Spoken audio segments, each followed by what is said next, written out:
Aloha everyone, and in today's episode we're going to learn how to make a 3-cheese manicotti. So this is real simple. This is from what I believe to be a 200-year-old recipe. It's really simple to do. Everything's going to be made from scratch for the most part. Well, simple from scratch anyways. So the first thing we're going to start with is going to be the filling, the 3-cheese filling. So that one's really simple. All you need is 1 pound of ricotta cheese, which is what we have here. Put it in a bowl. Chop it up. Just a little bit, so it's easier to mix everything together. The second thing you'll need is going to be 4 ounces or a half a cup of shredded mozzarella. Let's go ahead and put all that in there. You're also going to need 1/4 of a cup of grated Romano. I like to grate mine a little small so it mixes in nicely. And then basically just give that a good mixing. And this recipe also will call for 1 egg for the filling. However, I put the egg in last, and there's a reason why I do that. So I just want to get it mixed up.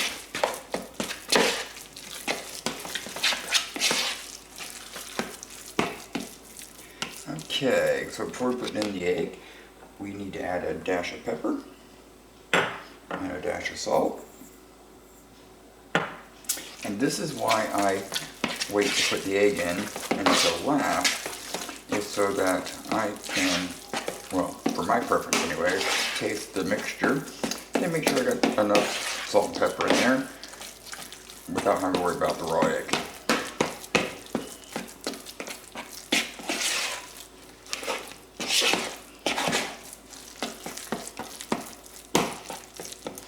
Okay. Let's get another little spoon. I'm just going to take a little taste. You know what? A little bit more pepper. I like a little extra pepper, but I do try to control the salt.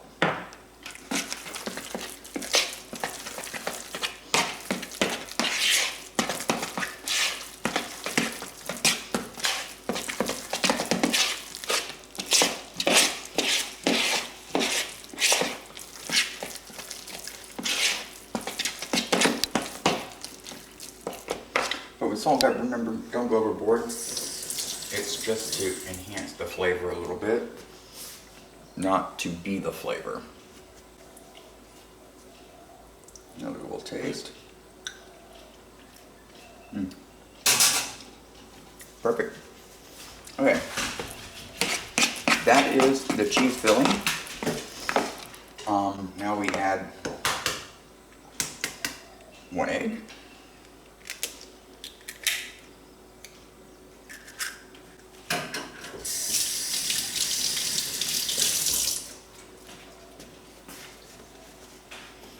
And mix that up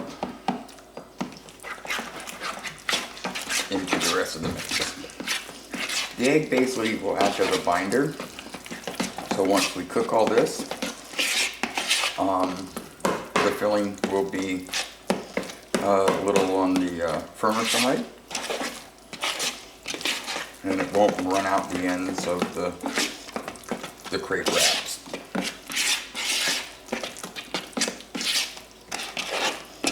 You want to make sure you mix the egg in nice and thoroughly.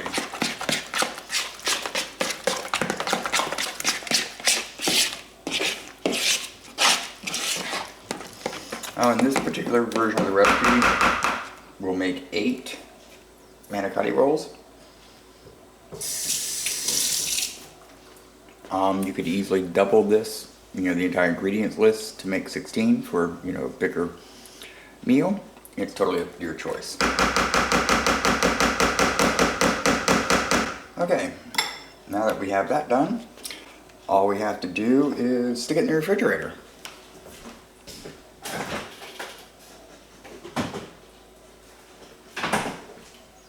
and putting it in the refrigerator just to keep it cool and help it chill down a little bit more while we prep the other stuff. So the next thing I'd like to do with this recipe is I like to get my red sauce going. You can use whatever red sauce you want, whatever is your favorite. I do have a real simple one, and we'll show you what that is now. Okay, for the red sauce, or marinara, and sort of kind of just a basic onion tomato marinara sauce, what I'm going to start with first is about a tablespoon of butter. And we'll get that melting over medium-low heat. Don't need a lot of heat for this to begin with. Our ingredients are real simple. Half of a yellow onion, diced. A 28 ounce, in this particular case, can of peeled diced tomato. If you want to use fresh tomato, then that's more than welcome. Just crush them up, make them smaller pieces. It's better it's smaller. And then, of course, because this is my recipe of red sauce, I have a seasoning mix here, and it consists of garlic powder, dash of pepper, oregano, basil, and a dash of celery salt. So basically, get your butter melting and add your onions. What we're going to do first is just cook the onions a little bit. And I'm going to go ahead and turn my heat up to medium. Basically just want to not quite brown the onion, but get it to go translucent. I mean, we don't have to cook the onions completely because we are going to simmer the sauce for a little bit.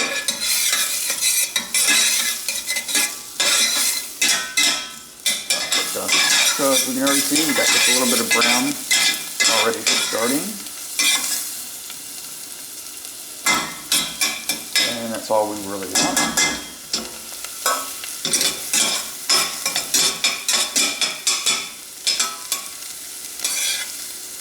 See, just a little bit. Okay, now we're going to actually, what I like to do is I like to throw in my spices right on top of the onion so they can soak up the butter and all that good stuff.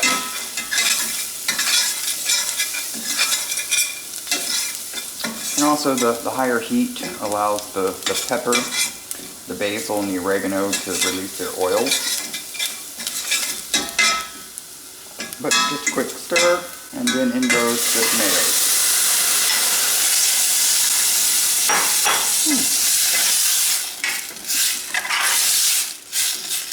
Steamy.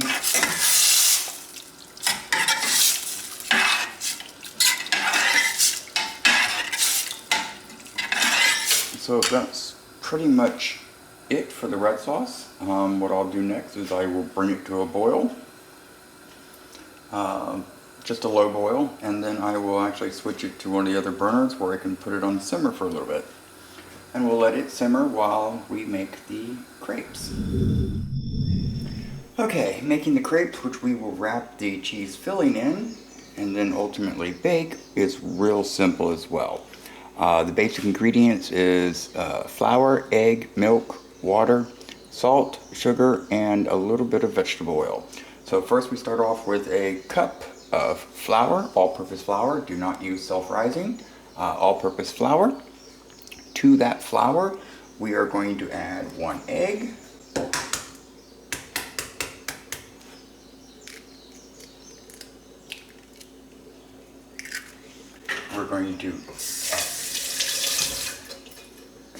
We are going to add a half a cup of milk.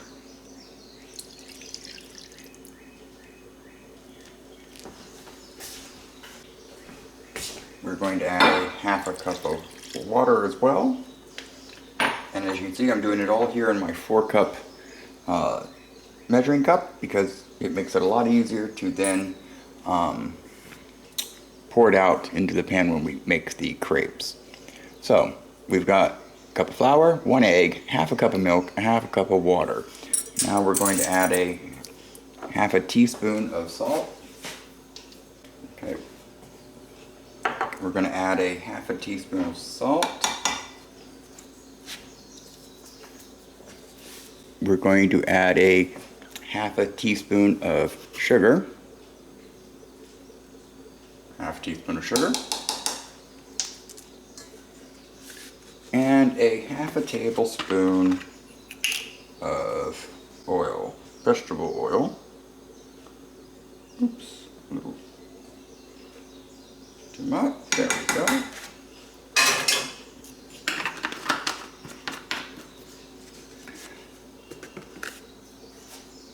So, yeah, that's pretty much all the ingredients. Then all we need to do is make sure we mix this up nicely. We don't want any lumps. And at first it's going to feel a little thick. And I've noticed with this recipe, for my taste, it is a little thicker than I prefer. So I usually add a little bit more water to it. But I always start with the base first. Just because the thicker batter is usually easier to get rid of all the lumps. And there might be a few little ones, and that's okay.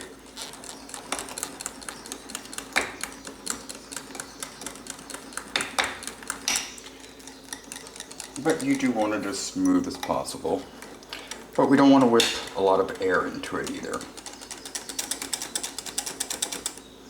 So as you can see, it's pretty good, but I know from experience that that is a little thick. So I'm going to add about another 1/8 cup of water. And then just mix that in slowly so it doesn't slosh and splash out and all over the place.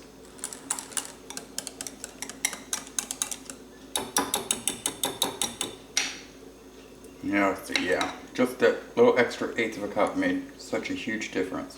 That should be fine.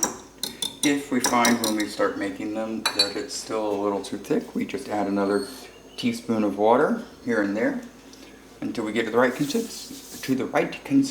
consistency. Yes. Okay, so that's the making of the crepe batter. Next step is making the crepes, and this one is a little bit more tricky. And it takes a little bit more time. Okay, now we're ready to make the crepes. So we've got our batter. We've got the batter we made already. And we've got a stick of butter that's going to be used to butter the pan. We've got a pan here, which is about a 6-inch egg pan. This one I found is perfect size. Before I get started, I come over here and I want to give our sauce a little stir. And that is looking and smelling wonderful.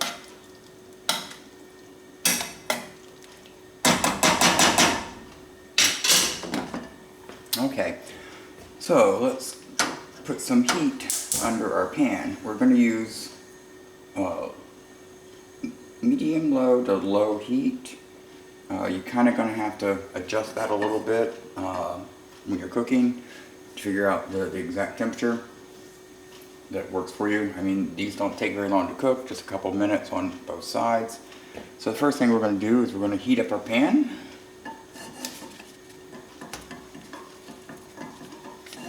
Alright, so just a little swipe of butter, but I need to let that pan get a little bit hotter. Okay, I think we're there. So first thing I do is we're going to make one. And just pour just enough batter in, and then we're going to slide it around a little bit. Now you see I've taken it off the heat. That's because I don't want it to cook until I get it to slide around. And that one, of course, is the first one. We always do one. It's the test. That is not as big as I want it to be. So we're going to go ahead and cook that off.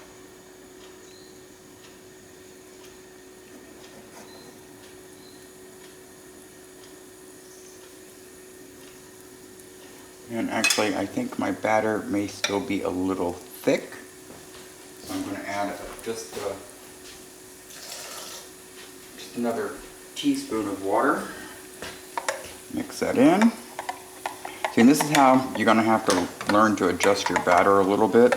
It's how it pours into your pan. You want it to spread out to the edges of the pan relatively quickly, but you don't want it to be super runny. So this is the tricky part, getting that consistency just right. Because once you got it right, they come out looking beautiful. It's easy.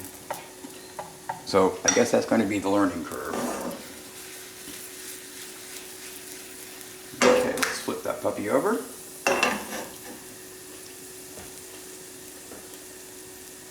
And as you can see, it's not to the edges of the pan like I want it to be.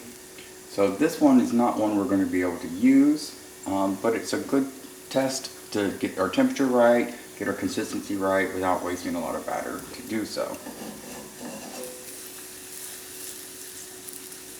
And here, I don't know if you can hear it on the camera or not, but there's a little bit of a sizzle going on, which is what we want to hear. And we're getting a little brown blisters. That's what we want to see. That tells us our temperature is about right. So I think I'm going to turn mine down just a little tiny bit, because I did turn it up to get the pan up to temperature faster.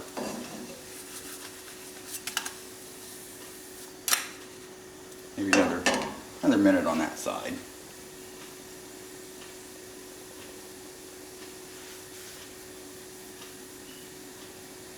So this batter mix, I've noticed, once you get the consistency right and the shaping right, it'll make about 8 to 10 crepes, which we only need 8 in this particular case.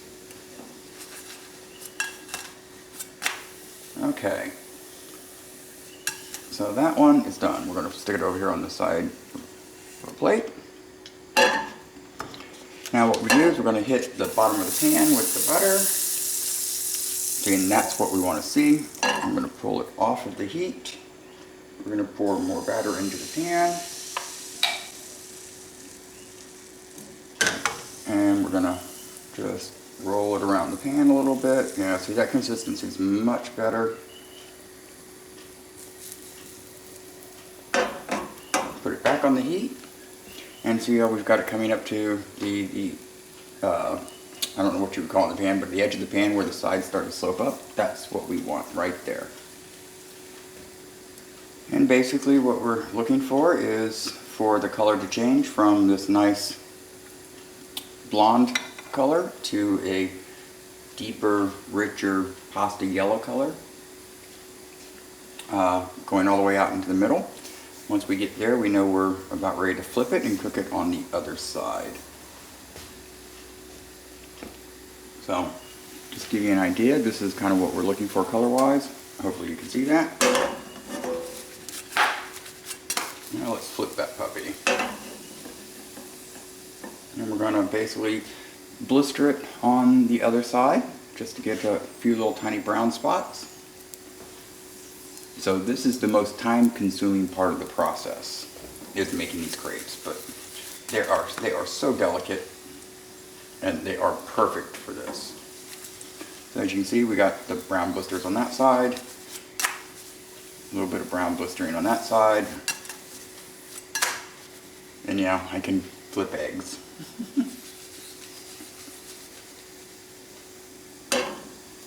Okay, so now we're going to pull this off onto a side plate. And just kind of give you an idea what I'm doing here. I'm staggering them out. I usually do 4 and then start overlapping again, alternating, into spots. That's just to keep them from sticking together while they're resting. So again, just swipe the pan with a little bit of butter, add more batter,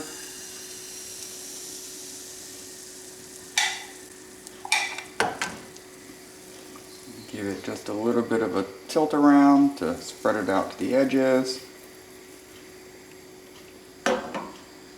and put her back on the heat. And basically, this is the process that we repeat. Butter pan, add batter, swirl it around to spread it out, let it cook until the color changes all the way into the middle, flip it over, wait about 1 minute to 2 minutes until it gets a little brown blistering, flip it over again just to check, and then put it off on your plate, and then repeat. So basically what we're going to do here is we're going to speed this up for y'all.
Okay, we are about to do the last one, and if I got the count right, that is 10 that this has made. But we will only be using 8. But it's nice to have a couple extra, just in case.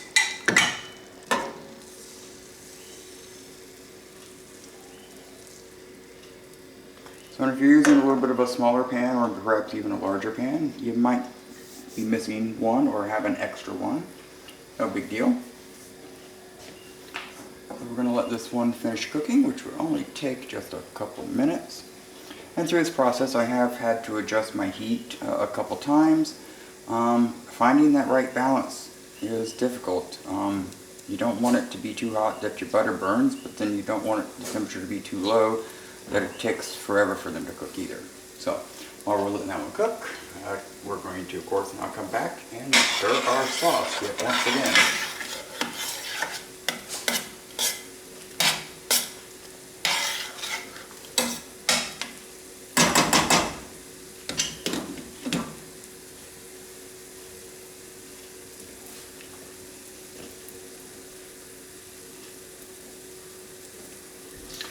I guess it's taking me about maybe 30 minutes to do these, which isn't too bad.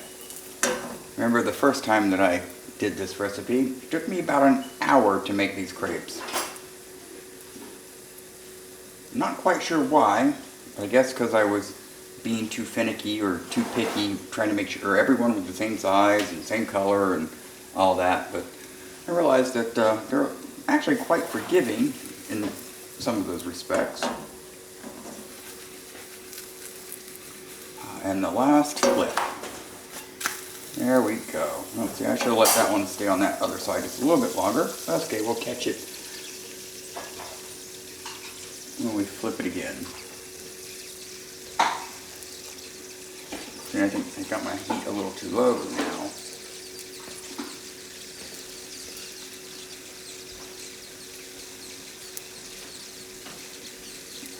So after we finish these, the next step will then be to assemble them with the 3 cheese filling, and of course then smother it with the red sauce and stick it in the oven. But I do get ahead of myself.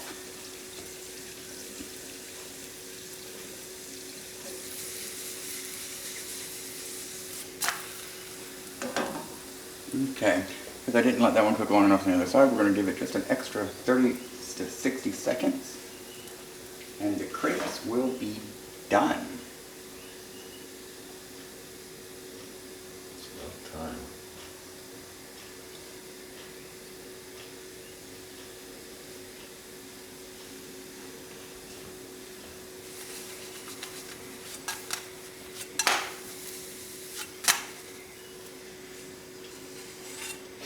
Okay, heat off. And that's the second step. Okay, now that we have our crepes made, we need to preheat the oven to 350 degrees. And of course, give that sauce a nice little stir once again.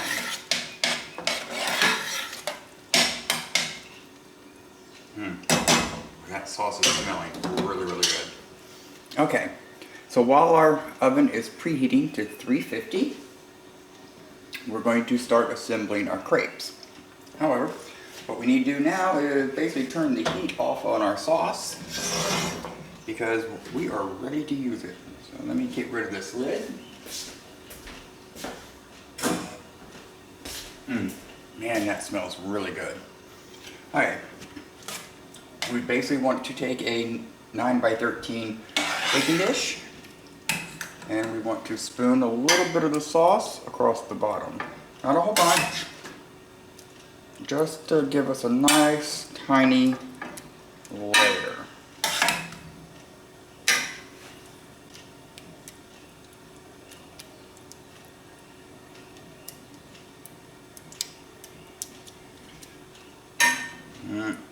This is going to be good.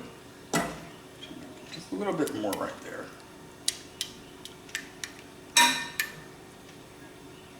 Okay. Perfect. Alright. Now what I like to do is take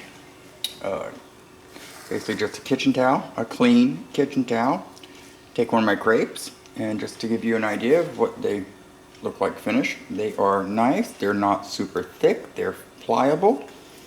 So I got this nice pretty side, which was the second side of the crepe when we were frying it, which is nice and got this beautiful brown blister texture. We're going to make that the outside. So now we take our cheese filling, which we made earlier, gave it a stir after the refrigerator. We're going to take about a tablespoon and a half, maybe a little bit more. I just eyeball it, put it right down the middle, almost like I'm making a burrito. Fold one side over, fold the other side over, and stick it in the pan. And sometimes the crepes will want to unfold on you. If that happens, then just simply hold it in place a little bit longer and it'll take its shape. Another possible solution is don't put as much filling in it so that they wrap over a little tighter. And put it next to the other one. Now in my pan I found out that I can pretty much get 6 of them long ways, and then I put 2 here, which you will see as we make them. And we just basically repeat this process.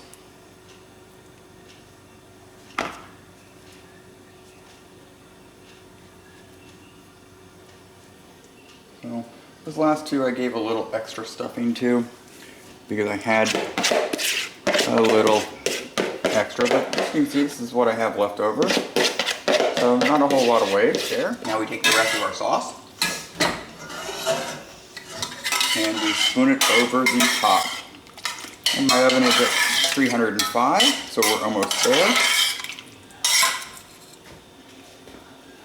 So just spoon a little bit of the sauce over the top of each of them.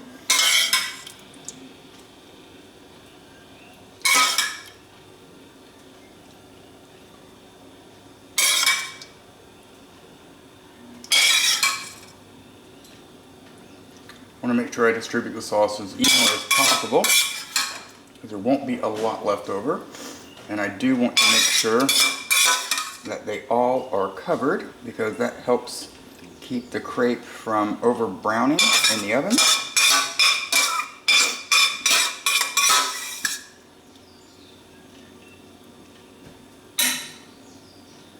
Looks like the sauce fell off of that one, so we will just scoot it up and get just enough left over for that one. There we go.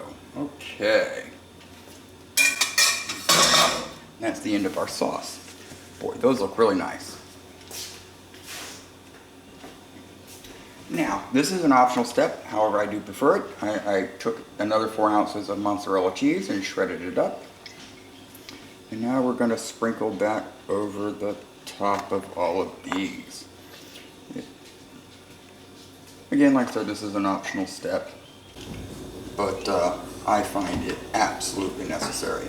But I do love cheese, so. And it makes them look prettier. Ooh, and that sound means the oven is preheated.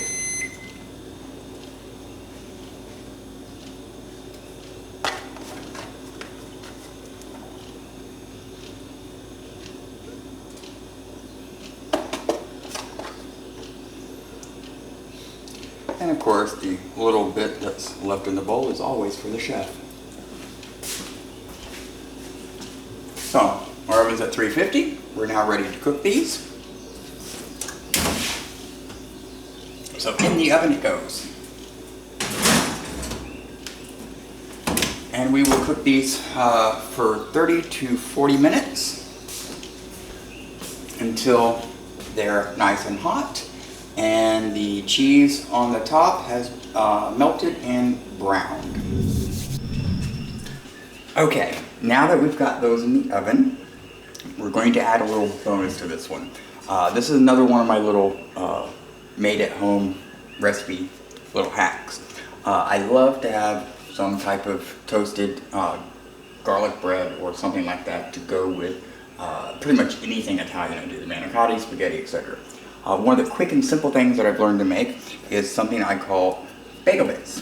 So simply, you take a bagel, I already sliced it through that way.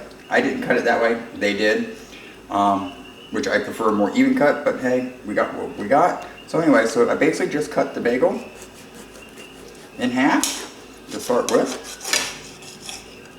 And then I go around and I cut little triangles out of it. So they're just a little bit bigger than bite size. Get out of the way, take the other half and basically do the same thing.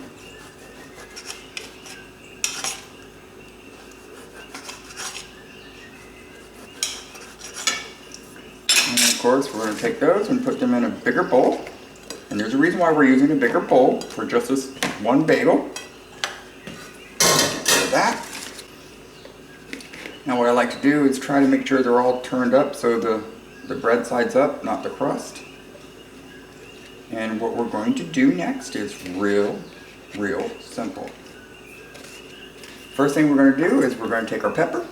We're going to put a nice sprinkle over the top of these. And this is one of the reasons why we do them top up if we can. Doesn't really matter.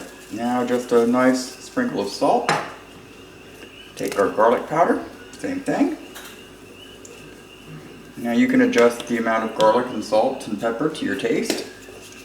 And just a sprinkle of oregano, not a lot, just a sprinkle. Then we're going to take our extra virgin olive oil and we're going to drizzle it.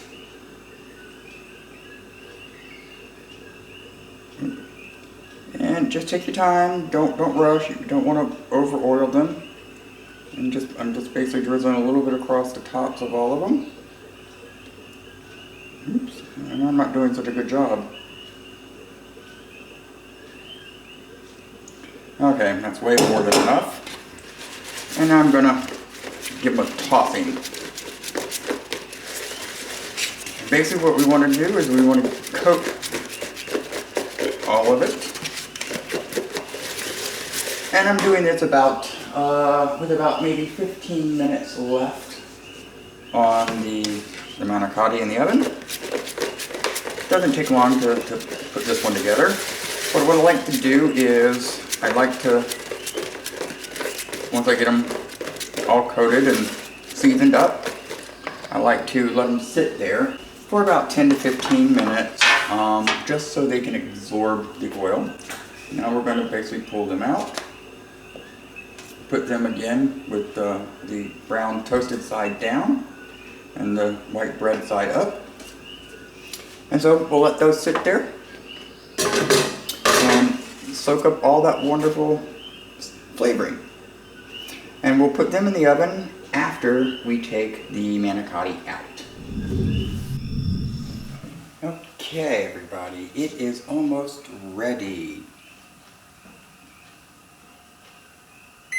And that sound means it's time to take it out of the oven. It has been 40 minutes since I put them in. I checked at 30 minutes and it wasn't quite ready, so I've been bumping it up by 5 minutes each time. So I checked it at 30, 35, and now at 40. This is what we have. Isn't that gorgeous? And of course now we take our bagel bits, which we made about 15 minutes ago.